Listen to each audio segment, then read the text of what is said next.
Metro City, uma cidade extremamente tecnológica, com muita solidão, melancolia e um robô com metralhadoras no bumbum. Eu tenho metralhadoras? Na minha bunda? Ele gosta.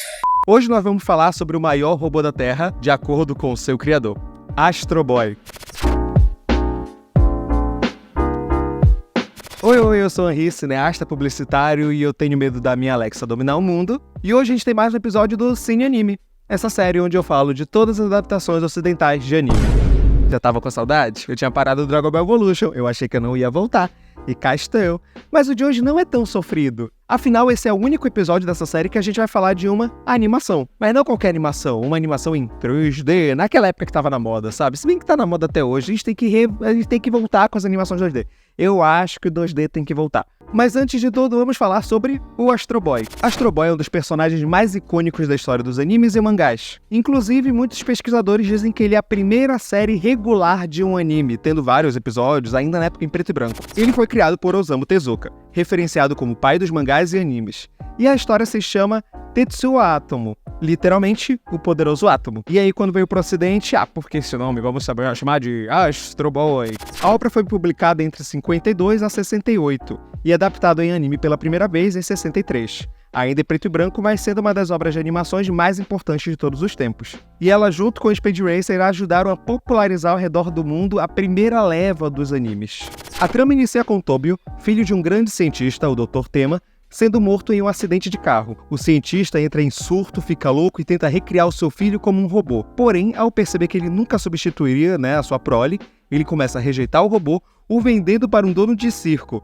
Esse aí, junto com o Miyazaki, merece o prêmio de pai do ano, né? No circo, eles promovem batalhas entre os androides e o garoto ganha o nome de Astro. Porém, quando ele é libertado, o Astro Boy começa a enfrentar as forças do mal, o que em algum momento inclui seu próprio pai. Por mais que seja anacrônico e esse termo tenha sido criado depois, a obra meio que se enquadra como um pré-cyberpunk, porque ela já traz alguns temas políticos, claro, que de forma bem leve para as crianças e tudo mais. Mas a gente já fala de desigualdade social, a gente já fala sobre a questão de como a sociedade funciona, inclusive tem tramas de políticos que fazem de tudo para ascender ao poder. E no meio disso, o Astro Boy luta contra gangues, robôs gigantes e alienígenas. O Astro Boy luta com o ET Bilu.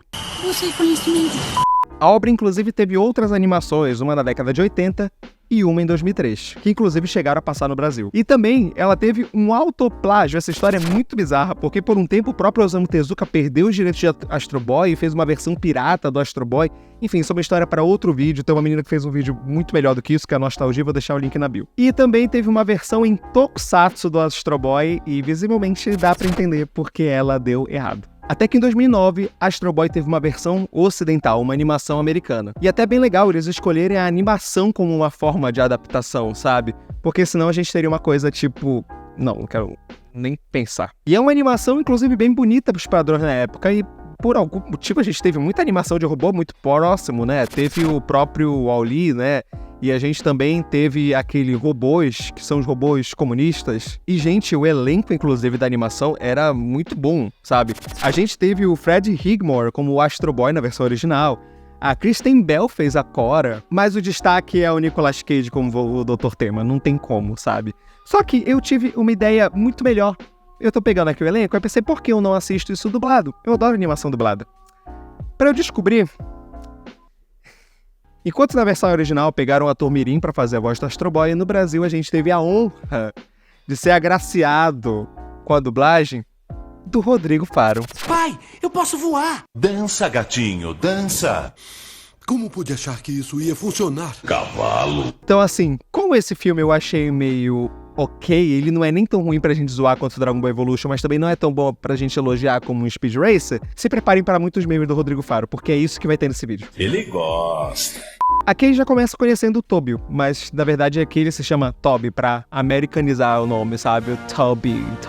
Aqui o Toby é um jovem extremamente inteligente, só que ele não morre num acidente de carro, e sim basicamente no laboratório do seu pai durante um experimento que deu errado. Ou seja, tem uma carga de culpa que o próprio pai carrega, Mas aí ele fala, não, eu vou construir um garoto, vou construir o Toby de novo. Só que o Toby, ele nasce não, né? Ele é construído de muito mais inteligente. E só pra deixar claro, não, ele já tinha a voz do Rodrigo Faro desde sempre. E ele começa a descobrir os novos poderes dele. E uma cena cheia de gags bem tradicionais de animação americana. Tipo, ele passando por um banner que tem um dente e o dente quebra. Ele bronzeando uma pessoa com as botinhas de fogo dele. Umas gag bem besta, não sei. Gente, eu tenho 30 anos vendo esse filme. Não sei se eu, sendo criança, eu ia gostar disso. Quando finalmente ele chega em casa e ele vai contar pro pai, né? Olha, eu descobri os poderes. Aí o pai fala, você não é meu filho de verdade? Aí o Rodrigo Faro, chama o Ratinho.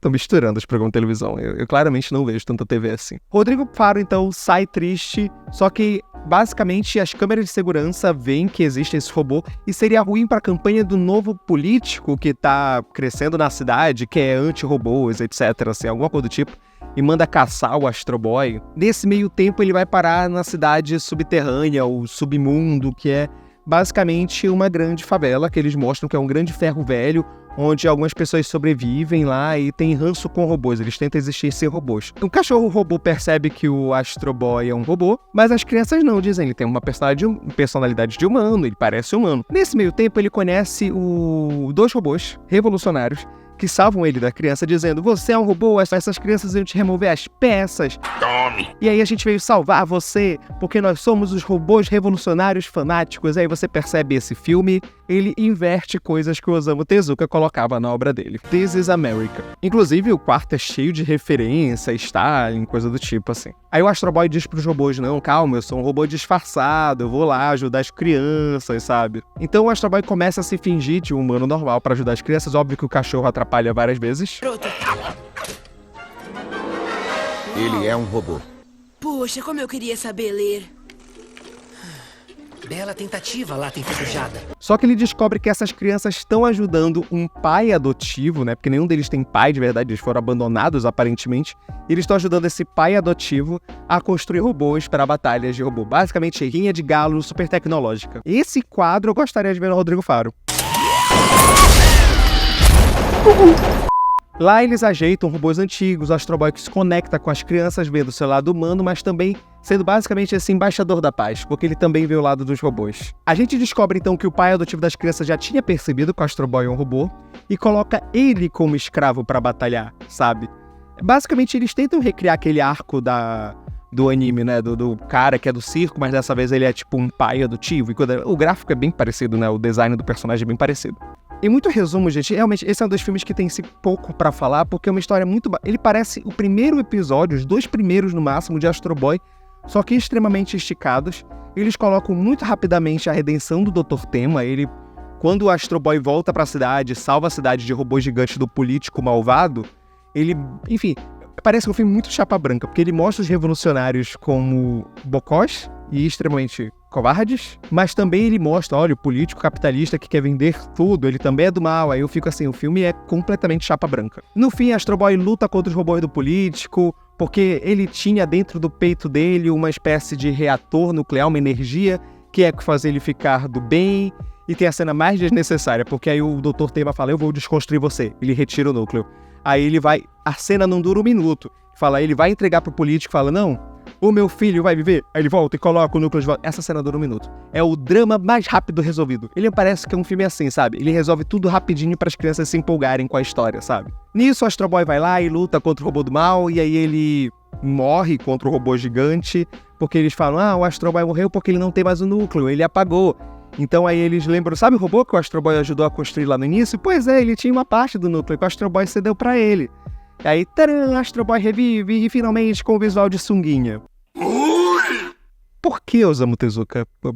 Por quê? E óbvio que nessa batalha final que eu tava comentando, o Astro Boy demonstra todos os seus poderes, inclusive as metralhadoras no bumbum. E não, isso não é uma invenção de americano, isso tinha no Astro Boy clássico.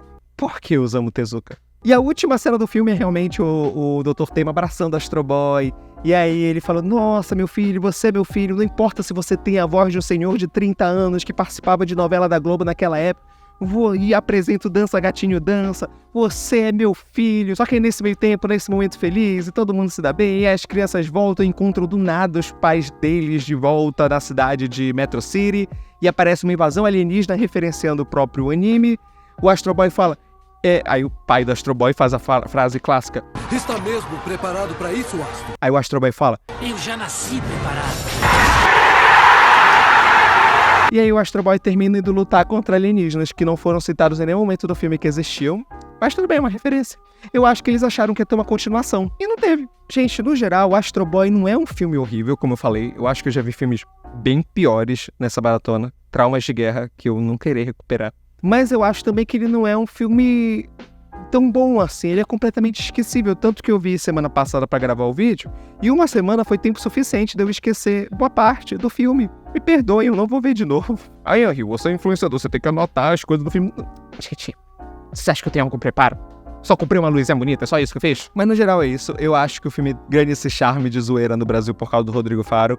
É impossível a gente ver esse filme sem imaginar os memes. Eu acho que a nota geral que eu dou pra esse filme é uns 2,5 de 5, pra dizer que ele é extremamente mediano. Ele tá lá, ó, bem no meiozinho, nem pra ser tão ruim, nem ser tão bom. Mas o próximo filme dessa lista eu não sei muito o que esperar, porque é um filme que eu ainda não vi. Então, se inscrevam no canal, deixem um like e esperem o próximo episódio do Cine Anime, que eu acho que vai ser muito legal. Obrigado quem chegou até aqui. Não deixe de acompanhar o Claquete de Papel. E até o próximo episódio. Aí, fora!